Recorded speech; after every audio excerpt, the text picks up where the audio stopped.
Hello, welcome back to Meraki Unboxed. My name's Simon Thompson, host of the show, and as I say every time, it is great to have you back, and I genuinely mean that.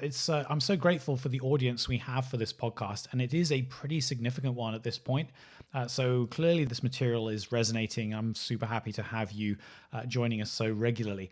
We do these podcasts every couple of weeks, and keeping that fed with new topics of interest, both technical and culture related with Meraki, is my mission. So I'd love to have your help with that. And any ideas that you have, any input you'd like to make to the podcast, as always, I very much welcome those. You can reach out to me online at Meraki Simon on Twitter. Please reach out to me on there.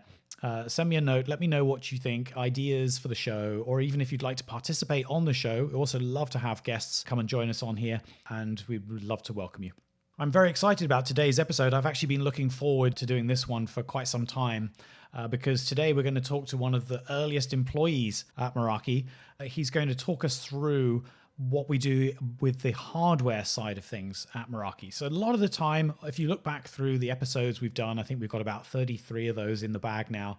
Most of those episodes are talking about features. To some degree, we talk about some of the capabilities of the products. What we haven't done up till today is really talk about the specific hardware itself. So the physical items that you touch. We're always talking about the cloud. We're always talking about the features. Today, we're going to talk about the hardware that you actually unbox and that whole experience and how we develop that at Meraki, the thinking behind it. So without further ado, let me introduce Morgan. Morgan, welcome to the show. Hi, Simon. Thanks for having me. I'm very excited to have you. And so we're going to get into this conversation in just a moment. But before we do that, maybe if you could just give us a quick introduction to yourself, let us know, who you are, what you do for us at Meraki, and just give us that background. Sure, absolutely. My name is Morgan Teachworth. I've been with Meraki since 2006. As Simon mentioned, I'm one of the early employees. And since the very beginning through to now, I am responsible for all of the hardware.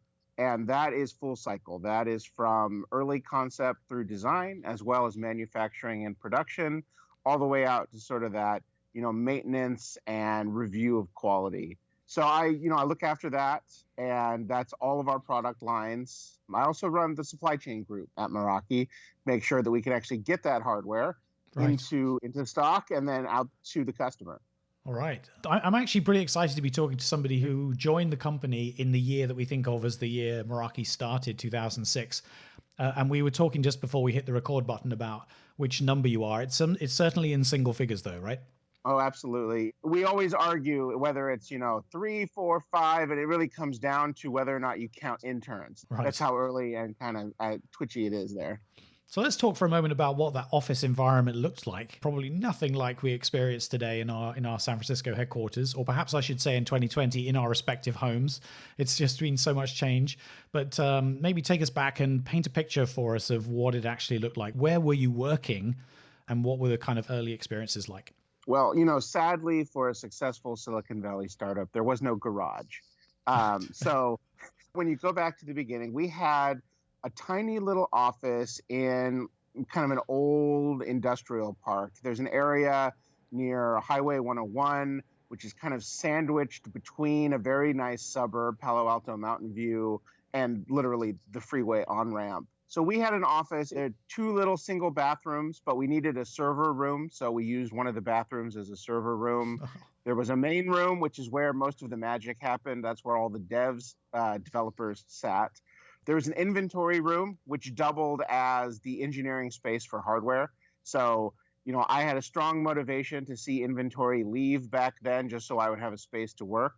And then one conference room. It was the only nice room, so we could try and have people in, both ask them for money and also try to sell them things because we were looking for funding at that time. Honestly, the entire office is like the size of my master bedroom now. And we could probably comfortably fit maybe 10 people in there in a high density. So it was good. The neighborhood, however, was bad.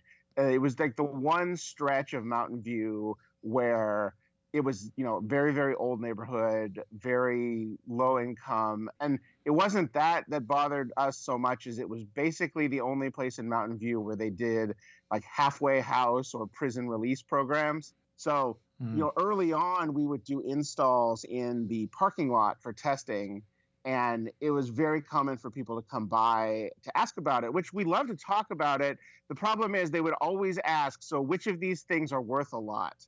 And that's not a question I'm comfortable asking or answering, especially when it comes to a poor startup's network equipment. So we'd always lie, and sure enough, that stuff we'd lie about would always be the stuff that would disappear. Okay, well, I mean, I can't think of a better description than that. You've really brought it to life for me. I'm sure everybody's listening has got now an image in their head of what this early version of Meraki looked like. I'm picturing boxes everywhere and setting up tables outside to test out gear on. Fun times, I'm sure. Yeah, and what really motivated us to move to our next office, which was nearby, was the need for just pure inventory space. It wasn't the need for working space. Our second office was only a few blocks away, and it was literally a giant warehouse. And we turned that one room that I worked in at the original office into an entire office. It was everyone and a stack of boxes, and the stack of boxes would grow and push us over. We'd sell and we'd expand and we'd play that game until we eventually moved to San Francisco. Right. And when was that? When was the move to the city? Oh, I don't remember exactly. I think it was around the end of 2008, early 2009. It was certainly during our Free the Net program, which was one of our big experiments in San Francisco. We were doing so much work in the city that several Meraki founders and executives started to move to the city. And when they did that, I assumed it was only a matter of time before the company itself would be up, embedding ourselves in the same neighborhoods as our largest test bed. Absolutely. And actually, that's something I wanted to ask you about as well, was the Free the Net thing. That's something a lot of people are familiar with from the very early days as a way to really develop this mesh networking and see it out in the wild. So maybe describe a little bit of that project for us. Sure. Many people might remember there was a Google Wi-Fi initiative, and they were looking at taking city centers or neighborhoods and installing access, just general free public access. And they did that in Mountain View as a pilot, and that's one of the reasons we were there. They were one of our first customers because the big challenge that Wi-Fi had back in 2006 is if you installed it outdoors, it worked okay, but you couldn't get it into the buildings. And so offering it as a public service, it just wasn't working. And we were using the Meraki mesh and the Meraki access points to help extend that. Now that was great. They were a good early partner and we learned a lot, but they were making big promises at the time to go into San Francisco and wire the whole thing up there. And the Google Wi-Fi project, it wasn't that successful for them. So they started to tune down their efforts in San Francisco. Meraki walked into that vacuum. We said, well, we can't make the same promises as someone like Google can, but we do have a technology that spreads, single gateways pretty far. It's very good for daily access. And we're willing to donate a fair amount of equipment to this effort. And so that's what we did. We went up with a lot of our early equipment. It was a combination of us just throwing units at it gratis. And also the city gave us a significant, starter investment to buy more gear. And we just went in and we went neighborhood by neighborhood, volunteer by volunteer. We ran radio ads. We had posters on signs in the city that basically said, like, call us for free internet. And when we'd get a good volunteer, we'd go out to site and we would host a DSL connection and an access point. And then we would just start giving away repeaters in the neighborhood. Like I said, we go neighborhood by neighborhood. And so at a point, I believe we had a couple thousand units installed in San Francisco across a share of several hundred gateways. It wasn't anything like official government infrastructure, but there were a lot of people who used it on a daily basis. And even walking around the city now, you'll occasionally see a Free the Net SSID. Most of those SSIDs don't work anymore because we've stopped hosting the gateways, but it was fairly successful for the citizens for about a year, 2 years, and it was a tremendous test bed for us. Our dashboard never could have tested scale at that size without that kind of project. And we learned a ton just about pure wireless protocol and managing mesh and interference It was a fantastic turning point for us as a small company.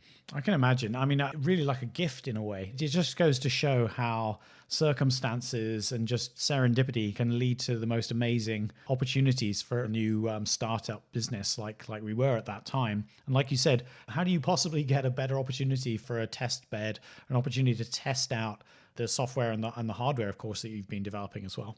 Yeah, and for me personally, it was a fantastic learning experience. I wasn't a network or a wireless engineer coming into Meraki, which was totally wireless focused in the beginning. To be honest, I don't tell this to that many people. Wireless was literally my worst subject in college. So getting hands on with those antennas, like trying to solve real world problems or trying to get a signal down the street to the next stop and then spread it, like that was a priceless experience for me personally as well. And before we move too far into the story, you actually had a background, obviously, that was related to this, right? So how did this all come about in the first place? How did you find your way to Meraki? When I graduated, I went to work as a digital designer. I had done my undergrad with a specialty in digital and ASIC design. So I went to work for NVIDIA, starting with graphics cards and then expanding into some of the other areas like motherboards that they were working on. Very different. That's not hardware design the way that we think of it in the product space and at Meraki. That's making chips. And while I was doing that, Sanjit, who was the CEO, one of the founders of Meraki, he was working at MIT doing his PhD, working on the RoofNet project, which was the prototype for all of the Meraki technology and management to come. We had been roommates in undergrad. So I think we had lived together 2 years in undergrad. It had been the heyday of, the tech revolution, the web in 1999. Now, come 2001, 2002, I was happy to get a job and Sanjit was happy to be in a PhD program. But, he was always the entrepreneur. And I was at NVIDIA for about 4 years. Digital design was not my favorite, to put it mildly. So when he showed up in the Bay and basically said, I'm starting a company, I said, I don't care what you're doing. I'm in. And, luckily, my undergraduate background, I had played at being a mechanical engineer for several years before switching over to digital design. So I had a fundamental background in the skills you might need to do hardware. They weren't by any means developed. And so it was advantageous that I came in so early at Meraki. They let me learn while doing without killing the company, which I'm very, very thankful for. And that's the kind of opportunity that makes startups really thrive, I think, in those early days. And that open-mindedness to just bringing your abilities and just figuring out how to make it work. That's certainly been one of the things I've valued most about my time at Meraki as well. I think it's been that sort of sense of can do and roll your sleeves up and everybody's in together and keep the organization nice and flat. It's just worked so well. And obviously that pays dividends. We're now, goodness me, we're now 20 years on from those RoofNet days. And it's quite incredible what's happened in the interim. Okay, so I think I was interested in hearing about some of the very early products that you got cut your teeth on, that you started to work on and develop some of those skills in the hardware space. So maybe talk us through some of the early examples, the early Meraki hardware and what you learned as you got things going there. Yeah, absolutely. I came in and I expected to walk into nothing, a company that had an idea but didn't really have a product ready to go.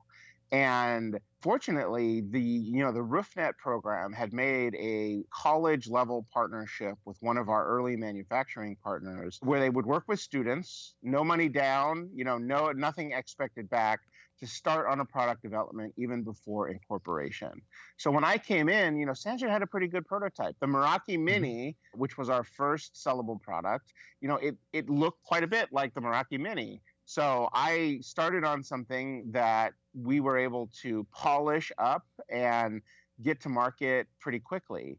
I always say the first product I worked on was Meraki's first product, but that was like I half owned that one. So everything else since then, we went and we turned that Meraki Mini into a family of products, the Meraki Indoor, the Meraki wall plug, which you don't even know about unless you've been with us a long, long time.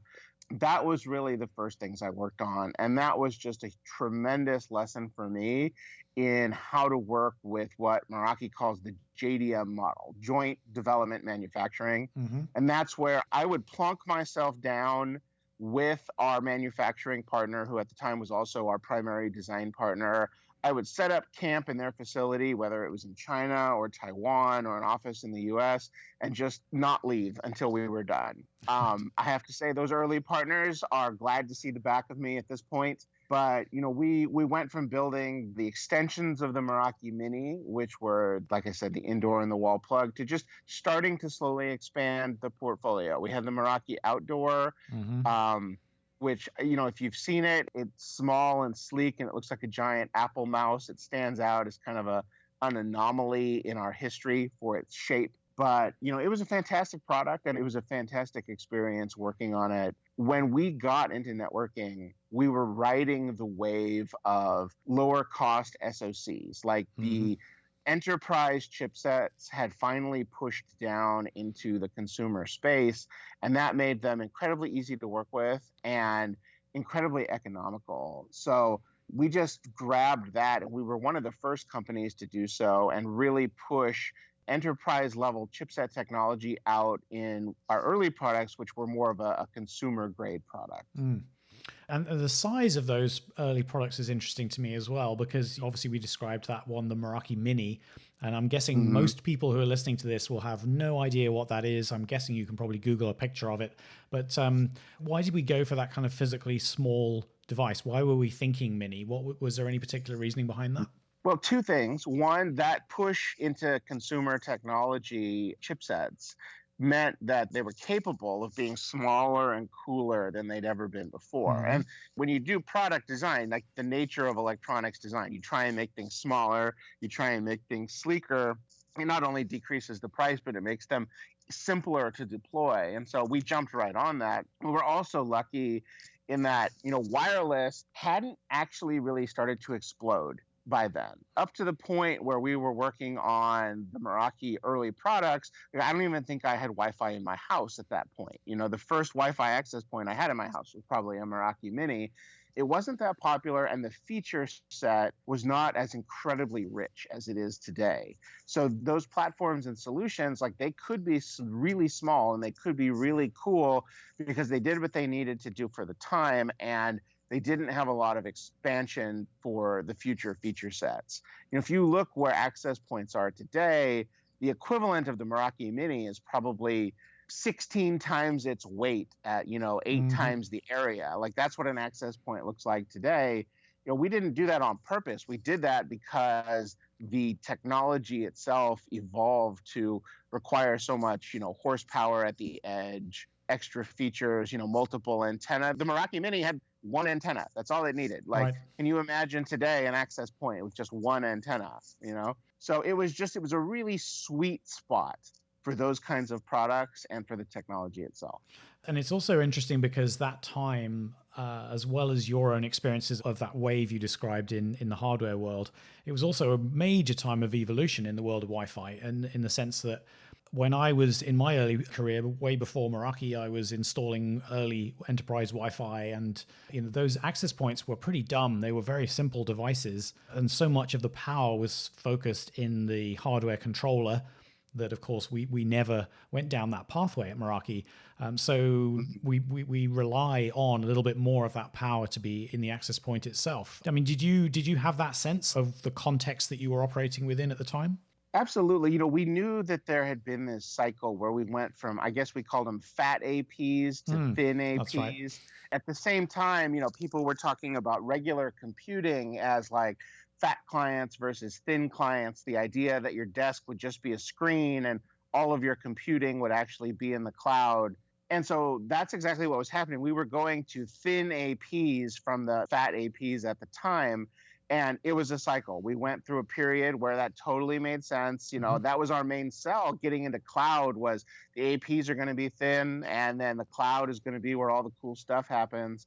It turns out that all the cool stuff doesn't happen in the cloud. Much of the cool stuff happens in the cloud. But as APs got thick and fat again, like there was a lot of edge functionality that had to go back into them. So now we have best of both worlds. We have an incredibly powerful set of features in the cloud, and we have fat APs that handle so much of what needs to happen, right out at the edge.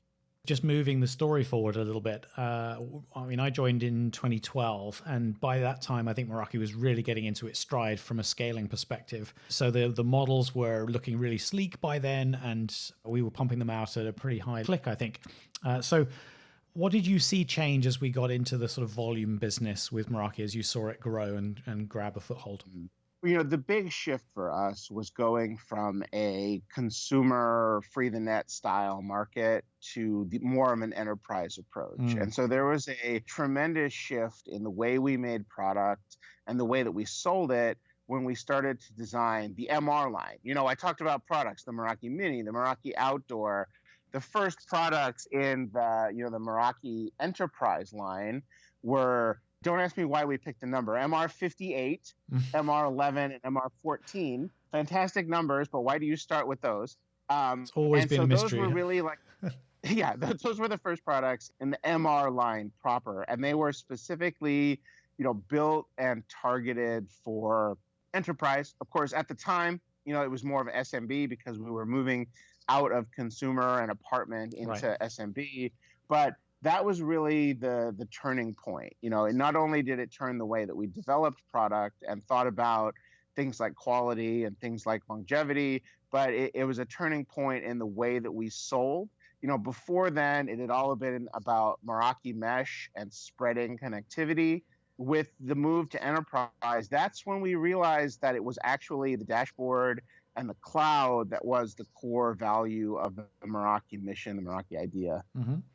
And if we think about the access points and the design of those, I'm sure that there are aspects of that design which are related to the way the thing is operating. So what's happening under the hood, the antenna configuration and layout and so on. But I'm sure there are other considerations that go into the look of something like an access point. And I think that's maybe the best example, maybe that and the cameras, because those are the things that are out in view of most of the people in the office as opposed to being stuck away in a comms room. Absolutely. I think that the biggest shift in that hardware development around that time was longevity and robustness. The early products, the idea was you were selling them super cheap. You were thinking that they might last, 3 years, so you design for 5. And if something went wrong, you just tell the customer, throw it away, get a new one, or recycle it, get a new one.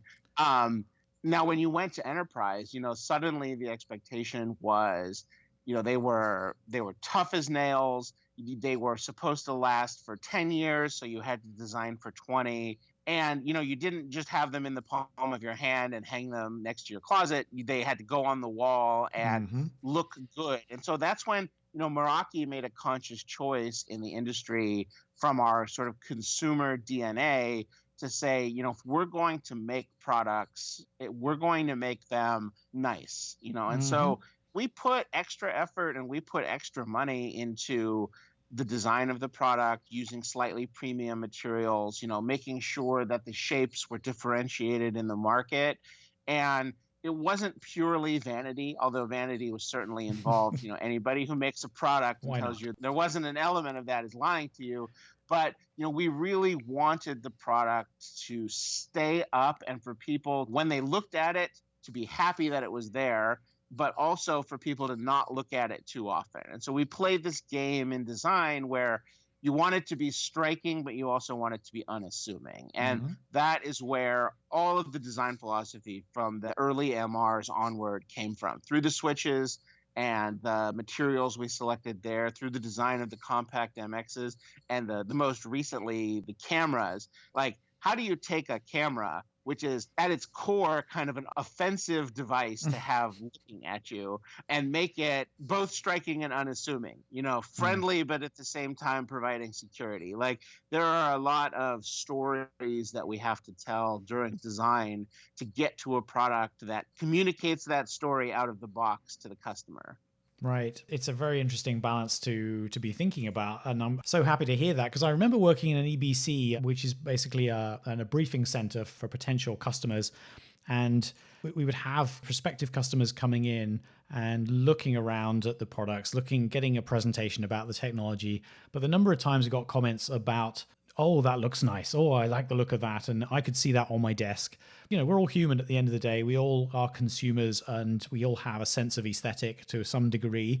I imagine you've probably heard the phrase, Morgan. Tell me how many times you've heard this phrase. We are like the Apple of networking. Ever heard that one? Yeah, and it's probably our fault that it came up because so many of our early employees had spent time at Apple beforehand. Right. It's certainly one Yeah. I've heard like spontaneously. A whole bunch of people online have said that over the years. And I think it has something to do with that attention to detail on the design, because the products did look pretty good, even though in many cases they were shut away in a rack in a comms room. I'm thinking of some of the switches, for example. Who could think that you could make an attractive looking switch? But I think we cracked it. Yeah, absolutely. And I'm just super proud of that because we were a small company. We were a late entrant in many of these spaces. And now you can see so many companies, large companies and small, are following some of the precedents that we set in design. Just the move to the smooth white and the sharp edges on access points. Like, I won't name names, but if you go out and you look at other solutions in the market and you compare them to the sort of family tree of things that came before, you will see Meraki's fingerprints in a lot of those designs. Mm-hmm. Yeah, there's definitely been an improvement overall, I think. There's been an up-leveling of the aesthetic for some of these products. So you can definitely be proud of that one, I think, Morgan, for sure. So that's an interesting question. Which of the products that you've worked on over the many years, which would you say you're most proud of, and why would that be? Oh, this is a hard question to answer. Do I pick the ones that were the most commercially successful or the ones that weren't? In my case, I have to pick one of the ones that wasn't. It's not that long ago, Meraki was working on the MC line, which was a set of phones. They were deployed if you bought one. I hope you enjoyed using it while you could. We had to shut that line down. And thankfully for us, it was not the most painful thing to do that because of the support from Cisco in transitioning customers over. Right. But we built in the hardware space 3 fantastic phones, just amazing pieces of hardware, incredible leverage of glass and metal and button technology and touch technology, just taking the best from the consumer space. And only one of those phones launched. Those of you who are familiar with the line heard me say 3 phones, and you'll be like, wait a minute. Well, you made 1 phone. Give me a break, Morgan. But in truth, the other ones were ready to go at the time when we discovered that we just couldn't compete in that space. The phone space is brutal. It's a tough nut to crack for a couple of technical reasons. And also, Cisco is a major player in that space. We were finding ourselves going into the position of competing primarily against ourselves, which didn't make a lot of sense. Yeah. So it's unfortunate, that product line isn't a big commercial success, but it was so exciting to work on that as a hardware department. It moved our capabilities for other programs, like the technology that eventually went into the cameras, some of the stuff that's going into products that are soon to be announced. That moved the ball forward for us. Those phones are just beautiful. If you go in my office, I have them in my office, and because they don't do anything anymore, they are beautiful conversation pieces. And they're just my favorite. One of my favorite moments, a few years ago, I will admit, I took an interview with a startup. And I walked in to take that interview, and they had a Meraki phone in the conference room. Mm-hmm. And so every single conversation I had that day was like, so tell me about what you've been doing. Oh, Meraki, what do you do? And I'd be like, well, I'm going to pick this up. And it spoke for itself. As soon as I said, my team is the team that made this, fantastic thing that's sitting on this desk right here, touch it and tell me what you think about it. That was easy to make the sale. I don't know whether or not I would have got the job. They went out of business before they could make an offer. But it was really just a fantastic moment where, worlds collide and you realize how small the valley is and what the value of just a nice looking, well-functioning, simple to use product really is. Yeah, I definitely enjoyed some of the attention to detail on that. It was a shame that it was not a market we were able to break into. And as you said, such a difficult market. The whole world of telecom is it gets big when you start looking at the detail, just sheer number of features and all of the service provider ramifications. It's huge. But we had to go, and that's the nature of business. You win some, you lose some. You live to fight Absolutely. another day. One of the other aspects I was interested in talking to you about was the packaging. So I know that that's something that you're also pretty passionate about, and a lot of attention goes into the unboxing experiences and just the efficiency of the packaging. And this is something which those of us who are more on the sort of technical side probably don't think too much about it, but we all experience it at some point. So I'd really be interested to hear your thoughts on your own philosophy around packaging and how we've developed that at Meraki.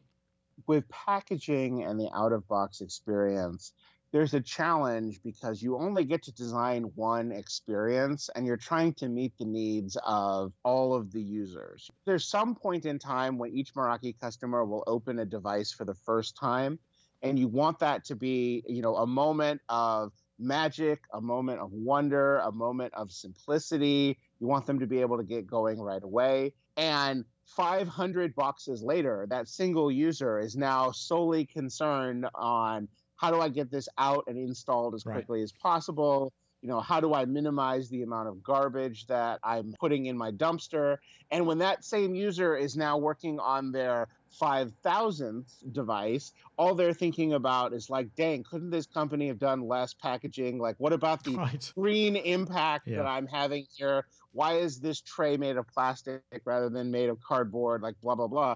And so the challenge is you're trying to serve the entire product life cycle and customer life cycle with that design. And that's a story that is all about compromises. It's not just about customer compromises. It's also about like your personal environmental conscience and how you feel about what you do. Like, I don't go design something and be wasteful and not feel bad about it. Like if I make a choice that is not environmentally optimal, I live with that forever. I think of it like Marley in the Christmas Carol, like the environmental chains that I eventually have to deal with in the afterlife is my footprint, especially as a product designer. Yeah. So what we do is focus on that out-of-box experience. We do want to showcase the product.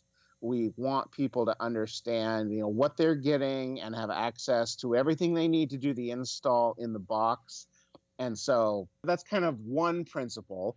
And the other one is minimizing the environmental cost. And what a lot of people don't understand about minimizing the environmental cost is every choice you make is a loss somewhere. If I go to fully recycled cardboard and only organic fibers, now I'm creating more wastewater. And depending on the part of the world where I'm doing that production, the cheaper things to produce are done in the parts of the world that are least good at processing that wastewater and runoff. I've created one problem where if I use a recyclable plastic tray, I'm not creating all that water runoff, but now I'm contributing to petrochemical waste. It's balancing the overall impact. And so what we do product by product, and this is why there's less consistency product to product in the Meraki line than you might find in some other product companies, is we look at the geography where we're making the devices. We look at the geography where we're creating the packaging. We look at the full cycle, including freight costs, size of the packaging, and how that influences freight loading. And we try and minimize our footprint. And that means things are different every time. I get feedback. Twitter loves to come at me with a, hey, Meraki, I just bought your new blank, and there's a plastic tray in there. Like, what gives? I thought you cared about the planet. And, I'll take that to my packaging team and say, hey, look at this. And I get a long explanation of why this particular decision was the right decision for this exact product and case. And so that's our philosophy moving forward. We don't do what looks best. We do what actually is best based on the best data that we can put together. And we have the minimum requirements. We have to keep the product safe. We have to be able to get it from place to place. It has to be, recyclable and returnable. And so it's interesting to dig into this rabbit hole because you'd think packaging is easy. It's just a box. You put it in a box, you're done. We spend almost as much time thinking about the impact of how to move the product around as we do the impact of the product itself. The product itself is going to be on the wall or in a rack for 10 years plus, hopefully. Like that amortizes a lot of environmental sin. The packaging gets thrown away. You don't get to amortize the cost of that in the same way. That's a fascinating story. I obviously touched on some of these aspects. I think you and I have touched on them in conversations over the years around things like the bag. I remember the compostable bag that we have the power cords in. Is that still shipping? We actually very recently moved from the compostable bag to a also compostable paper sleeve. Right. And that's an interesting story. The fiber bag was way better than plastic bags from an environmental standpoint. Mm-hmm. The sleeve was very difficult to do because it doesn't have the strength of fiber, but the sleeve does two things. One, it uses a lot less water in production than the fiber, which for all as nice as it's organic and everything, did use quite a bit of water. And the other thing that sort of forced my hand, so I can't take credit for that decision, is the revolution in PPE turned out to require the same kind of fibers that are used to make those nice canvas bags.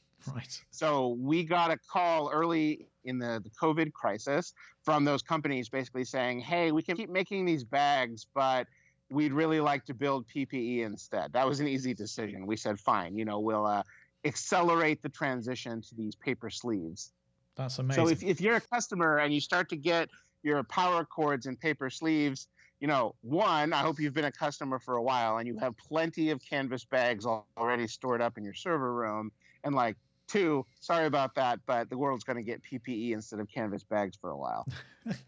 I'm imagining that there are very few people who thought this is a possibility of why those kind of changes happen, and just providing that broader context is fascinating to me. I'd not heard that either myself. This concept of it being such a holistic decision when it comes to the packaging, considering local factors of where it's built and so on and so forth. That's fascinating. So very interesting insight there. Thanks, Morgan.